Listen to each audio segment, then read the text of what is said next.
gonna eat me. I don't eat junk food. Hello and welcome to I Can't Believe It's Not the Mouse, the podcast all about animated features not made by Disney. I'm your host, Octaviano Macias, and today, I wanted to do something else, something a little more special, but things happen, so instead, I'll be doing this. I'm going to be talking about an animated feature that I've been wanting to talk about for a while, but have not really had the chance to do so. It's a pretty big one. It's one of the more popular ones. It's one that many often credit as one of the factors that led to other studios outside of Disney becoming successful in the animation field in the US. And that would be Ice Age. Now, before going into it, I just want to point out that if you followed my stuff for, years, back when I used to write blogs, I did actually write a piece on the Ice Age franchise. I didn't go back to read it for this. The only reason why I bring it up is pretty much because it was a big, what went wrong with the Ice Age franchise? And one of the few things that I do remember writing about it is that I asserted that maybe it was always bad, or at least not that good. And I just want to say that I want to retract that that theory, because, look, while I will say that the Ice Age movies did start to decline as they got more sequels, I do feel like maybe I'm getting this a bit wrong. And I'll get into it as I talk about this movie specifically. I don't know, it just feels like, okay, even if this one was not as good as some people thought it was, it still feels like it's kind of a shitty way to say, oh, the reason why this series sucks is because it was never good to begin with. There had to be some reason why it caught people's attention. Because that's the thing, is regardless of how bad a series or whatever, like a movie series, a game series or whatever, something that you don't like, maybe you have to consider that, okay, if it is popular, it's connecting with people for some reason, and it's worth exploring why that reason is, more so than just saying, well, it was just shitty and people are stupid. So, going at it from that perspective, I felt like, okay, how can I look at this and say that, especially after having rewatched this first movie in years, and I feel like when I wrote that, I only saw it in parts and didn't really sit down to watch it all. So, I don't know, I just feel like that article that I wrote was maybe not fair, and maybe maybe it was, but honestly, from what I remember putting in, it isn't. Now, in terms of the sequels, I will eventually get around to doing those. I will say that I do kind of stand with one of the things that I do remember writing was okay, the sequels all pretty much had the same issue of okay, we're doing this end of the world scenario. It's the end of the Ice Age, because they do that for Ice Age the Meltdown. The third one with the dinosaurs, they actually don't do it, but whatever. It's still this big epic thing. The fourth one, the continents start splitting apart. The fifth one, the asteroids are coming in to destroy the Earth. So there's constant end of the world scenario that is prevalent through the sequels when you're the original movie was just a simple, okay, we gotta get this baby to its family, the end. And that was the charm to it. It is the thing that was so charming, rewatching this and seeing yeah, this is actually a fairly good movie. It is still, it still has some stuff that I'm that's not so great. But for the most part, I'm there is a lot of charm in this. And a lot of that is lost in the sequels. And part of that is because with the first movie, you get the feeling that, okay, this was a studio barely starting out. So there was a lot more freedom to what they were doing. But also, it just felt okay, it's the scrappy young studio that's trying their best to do something pleasing.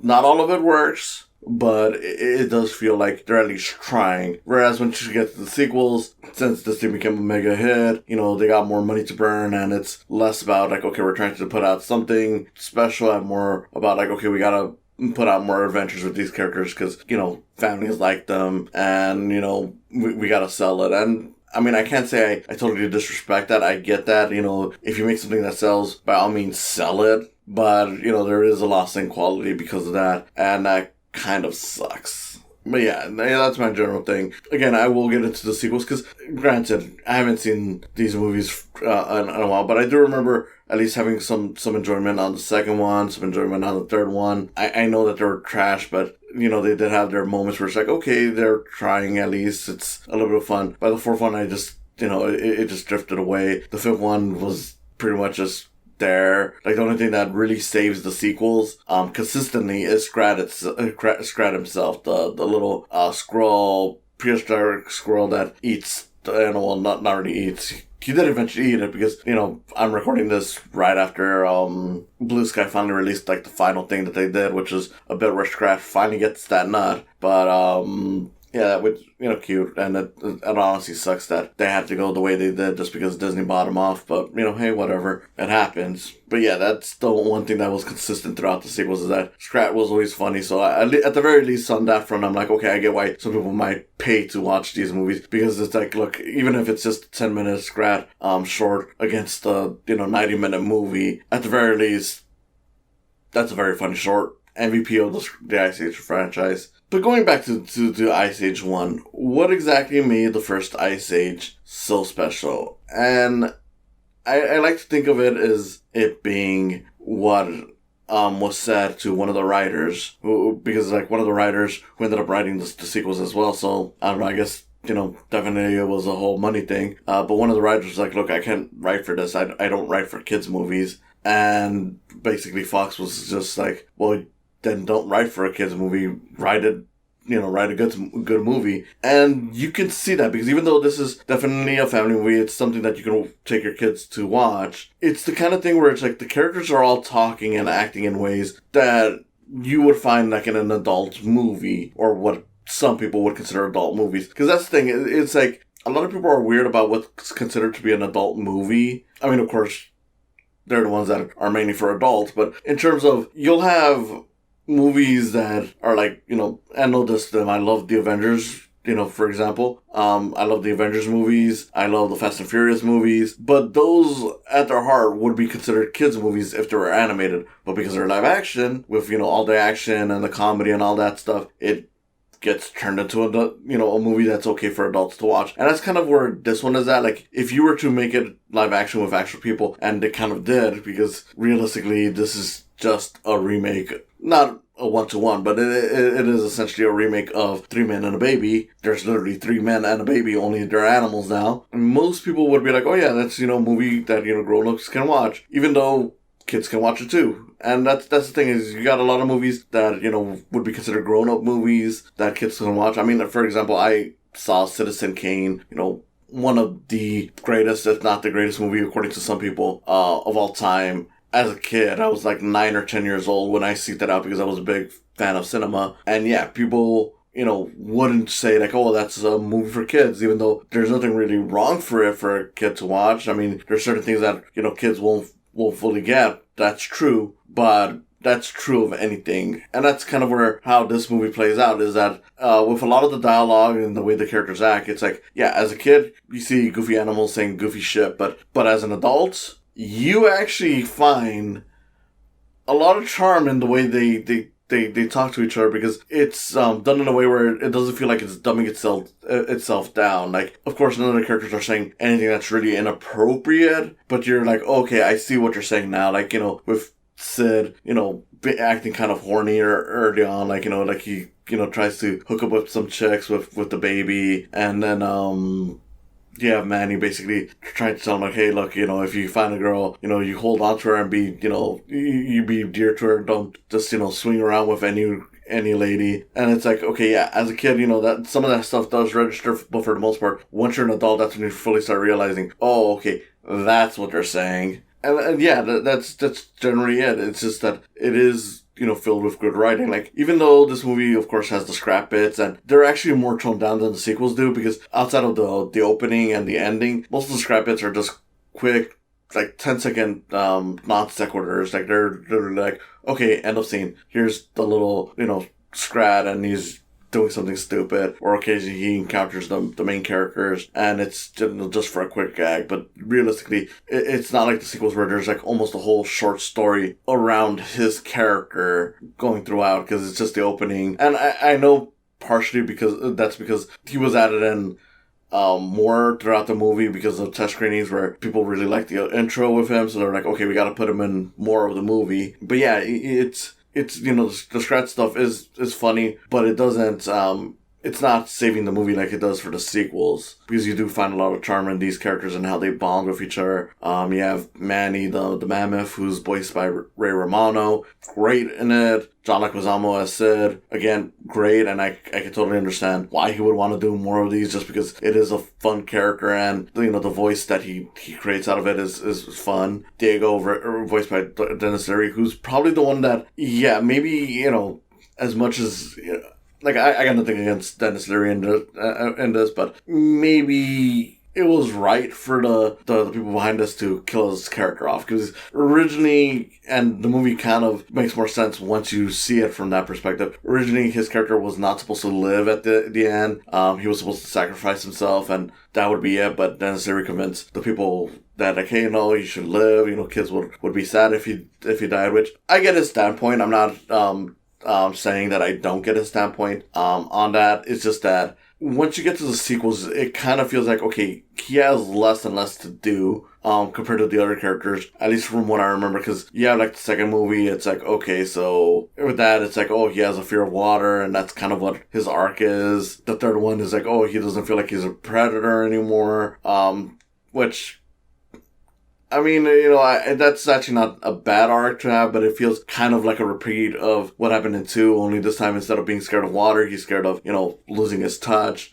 By the fourth one, he hooks up with a girl, and then by the fifth one, it's like, I don't even remember what Diego adds to the fifth one, and again, it's not even that I'm trying to trash the character or the actor. I mean, I do get, again, Dennis Leary's standpoint on that regarding the first movie, but I don't know, I just feel like in the sequels, he starts to add less and less, that it becomes like, okay, maybe it would have worked out better if he hadn't survived, but, it is what it is, and it's not like it's a terrible character, it's just, and for the most part, in this first movie, even though it's pretty noticeable, like, okay, yeah, he wasn't supposed to survive because he kind of disappears for the last few minutes and then reappears, but it makes for a cute ending anyway, so I wouldn't complain too much about it. It's just something that I would say, like, maybe it would have, but yeah, it's like, it is a really good cast that you got in here. I know there's like the villain group that Diego's a part of, the Saber-Tooth Tigers,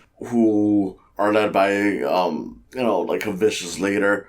They're serviceable. They're not great characters, but they're not anything that, hurts the movie in any specific way. One of the things that I did find weird watching it this time around was realizing, like, wait a second, one of the villain sidekicks, the crazy one, is Jack Black, and I had to look it up because I was like, okay, that voice sounds familiar. It sounds like Jack Black, but it could be just a voice actor doing the Jack Black impression, because I've heard a few that have done it pretty well. And then I look it up and I find out, like, oh no, it's actually Jack Black. He did a voice in this, and I'm like, huh, that's weird. You would think that he would, one, play a bigger character, and two, he would be mentioned more for the cast, but no, I mean, I guess this is before he really took off in the mainstream, but it's still just weird looking at it from that perspective. Still, it's a good voice performance, and realistically, the voice performances in this are really solid. Again, as I've said earlier, the whole movie is pretty much just a very simple, okay, we find a baby, we gotta go take it back home to its parents, and part of that simplicity is that a lot of the movie feels like little vignettes. Like, up until you get to the baby, you get little stories like, okay, here's Sid taunting some, prehistoric rhino creatures. Here's Manny defending him. Here's them hanging out. And it gives you a lot of their character just right there without actively telling you what exactly it is. Because that's another thing that I found charming about this movie, watching it again, is that a lot of the character work is done just by the characters acting without them actually telling you what exactly their deal is. Like, especially with Manny, which is one of the things that is definitely ruined in the sequels. Manny pretty much is like, okay, he's alone. He doesn't want to be, he doesn't want to be around people. Other animals acknowledge, like, hey, that's weird for a mammoth. And you never really get a full idea of, like, okay, what exactly why he alone? And as the story goes along, you start to get an idea, like, okay, him talking about how, men should be loyal to their girls, protecting, like the herd and whatnot, you start to get an idea, like, okay, so he's clearly, he did have an experience with a herd, and you get this whole beautiful sequence with cave paintings where he basically remembers what essentially was his family and seeing them get killed by people. So it's like, okay, that's great, and of course, it adds a layer to his character because early on he even mentions, like, look, I can, I understand that creatures gotta eat for the food chain and whatnot, but if you're just killing for pleasure, that's where my issue lies.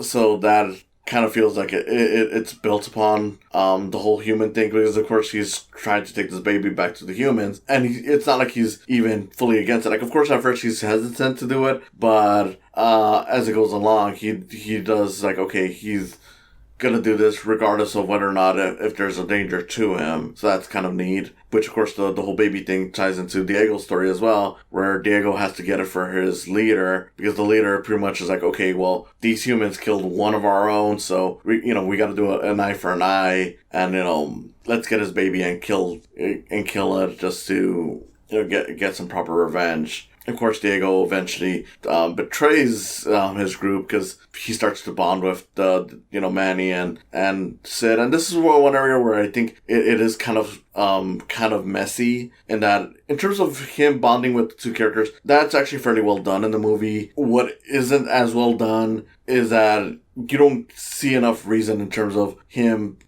hating his group, and realistically you don't need it too much, but I don't know, I feel like a better story would have at least acknowledged, like, okay, while he was working for the villain, maybe the villain was more abusive, or maybe fully established that Diego is pretty much already on his last legs with the group, like, maybe he's, they're ready to get rid of him, so that would kind of give like a more motivation for him to eventually leave, because as it is in the story, it's just like, okay, so he's given this task, he kind of messes it up, but tries to redeem himself, and then he decides, he has a change of heart, which, again, it's fine in the way it's done, because you at least do see him bonding with the main characters, but you do get a sense of, like, maybe in a better story, you would have gotten more of an idea of, like, yeah, this group was bad, really bad for him, and while it's not entirely necessary, it certainly helps in creating this arc for him as to why he would eventually do what he does. I think, anyways. I don't know. It does work for what it is. I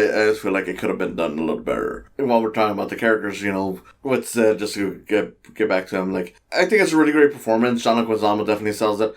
From what I read, it seems to be that was probably the hardest character that they had to nail down, because originally they wanted him to be more of a con artist, and you can actually see deleted scenes of this, like if you have the DVD, where he's more of an asshole character, so he wasn't as likable. And that didn't really register to me as a kid, but watching it as an adult is like, okay, yeah, I could see hints of that in the movie, because you do get the whole bit with him trying to hook up with two ladies and whatnot, but it is trimmed down enough where it's just gone, because there's even a whole subplot that was trimmed out where there was like a love interest character that he didn't really like, but she liked him, and she was constantly following him around, and yeah, I definitely get why that was cut. It just doesn't add anything to what relatively is a charming story, and that's definitely an area where I'm like, yeah, they definitely made the right call here, because John Leguizamo, does sell the voice well, and he definitely would have made it well with the schemy, kind of character, but you could tell that it probably wouldn't have been as likable. But yeah, it's just a really funny movie. There's a lot of great gags. There's a whole bit with dodos that is definitely funny as a kid, because it's got all the hijinks, but it's even funnier as an adult when you realize, like, okay, yeah, these things went extinct. You realize that, okay, everyone sees them as crackpots, because they're acknowledged, like, okay, yeah, the ice is not going anywhere, and just like all the little things that they do to screw up, like, they're pretty much dead the second one of the characters mentions, like, oh yeah, there goes the last female, so it's like, oh, they're gone. And, thinking about the eyes, that's the interesting thing about this movie, is that outside of the Scrat intro, which apparently, one of the major reasons why they added that in was because when you watch the movie, it takes a good chunk, like almost half an hour or so, for them to actually start reaching icy locations, because at the start of the movie, it does mention, like, okay, we're migrating to where it's warmer, because right now it's starting to get cold, so this is not going to be good, for us. So you do get a whole thing where it's like, okay, here's some some land, and then it slowly starts adding more and more snow, which I thought was kind of neat. And I didn't really pick up as much as a kid, just because, you're mostly focused on, the animals and whatnot, so you don't realize that that snow is building and building to the point that it's a complete ice land by the end of the movie. But yeah, that's kind of neat. And in terms of the animation, it's definitely something where it's like, yeah, you could tell this was made by a scrappy, fresh studio. And that's not necessarily a bad thing. Like, it doesn't hold up that too well. Like, in terms of other CG stuff from around that same period, I would definitely say this is one that looks more outdated. And of course, it doesn't really hold up compared to a lot of other stuff now. But for the most part, there is some things that are still kind of neat to look at. One of the things I will say with Blue Sky, and I don't know if a lot of other people share the sentiment, but I feel like Blue Sky was really great at animating animals. Not that other studios aren't, but I don't know, I always got this feeling like with Blue Sky that they really did study in on how animals move. Because you'd notice that a lot of animals, like, move in a way where it's like, yeah, that feels like the actual animal. Like, when you see Manny walking, it feels like an actual elephant. The way, like, the saber-toothed tigers walk, feels kind of cat-like, even if it's a little janky at times. Even Set has a nice little move to him that I know is definitely not sloth-like, but it's, a fun cartoon look for it. I don't know, that's the one thing that I feel like Blue Sky definitely excelled at, because I know, and especially is noticeable with like the Rio movies where the birds really do feel like they're, birds, more so than a lot of other studios that do birds like in their animation. Like it just feels like, yeah, the way the bone structure moves, the way the like the fur or the feathers or whatever move on the characters, like it feels the way it should for these creatures. So that's one thing I do think still holds up pretty well on this. Like, even though there's some jankiness with some of the animals and some of the characters, it's definitely there. And I like how this movie does, more so than the sequels, try to incorporate some silent moments into the story, so it just lets the animation speak for itself, especially with the humans. They could have had the humans talking like the animals, but instead they made the choice of keeping them silent. So you got, even though it's brief moments with the humans, it's all nice little moments where they're like, looking around, and you kind of get an idea of what they're saying just by their emotions, even though, the humans are definitely not well animated in this. But, the fact that you can tell what, like, say, the baby's father is thinking when he's looking around and whatnot, I think that's kind of neat. It is something that's pretty successful about this.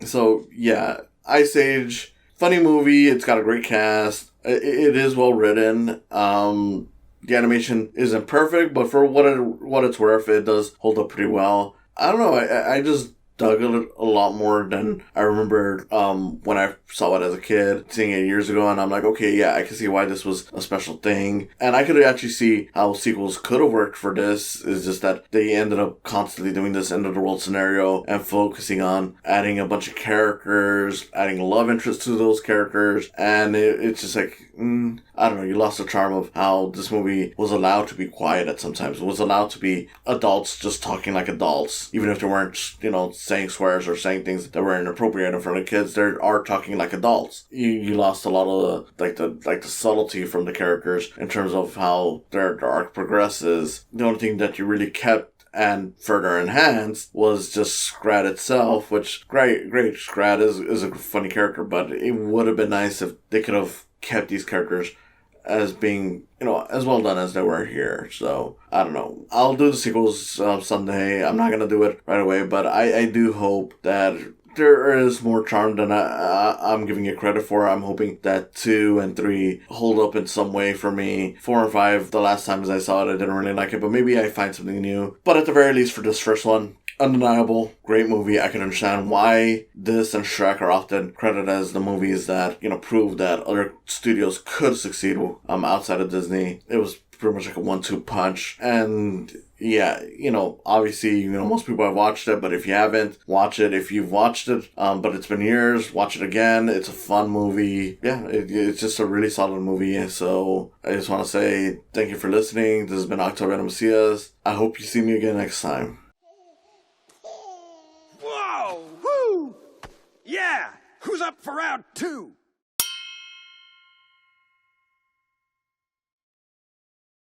Thank you for coming on and listening to me today. If you enjoyed it, you can always subscribe to my YouTube channel. You can follow my podcast. It's on Podbean, Spotify, or Apple Podcasts. And if you want to support me even more, there's always the option of Patreon. Patreon is a great way to support artists, and with that, you can always put in $1 or even more. It's all up to you, all just to help produce the show and other things I may do. Thank you again, and I hope to see you in the coming future.